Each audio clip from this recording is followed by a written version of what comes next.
தினம்தோறும் விளக்கேற்ற நல்ல எண்ணெய் இதயம் நல்லெண்ணெய்.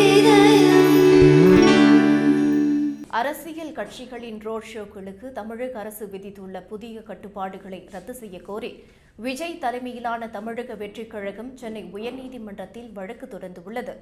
கரூரில் நடைபெற்ற தாவேக நிகழ்ச்சியில் ஏற்பட்ட கூட்ட நெரிசலில் 41 பேர் உயிரிழந்ததைத் தொடர்ந்து ரோட் ஷோக்களை முறைப்படுத்த ஜனவரி 5ஆம் தேதி தமிழக அரசு புதிய வழிகாட்டு நெறிமுறைகளை வெளியிட்டது.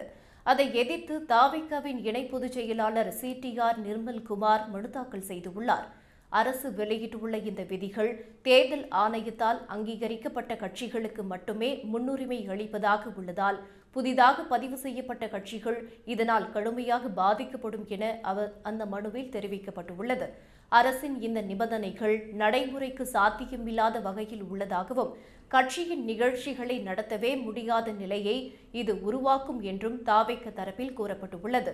மேலும் மக்கள் பாதுகாப்பை உறுதி செய்ய வேண்டிய அரசின் பொறுப்புகளை அரசியல் கட்சிகள் மீது அரசு திணிப்பதாகவும் குற்றம் சாட்டப்பட்டுள்ளது.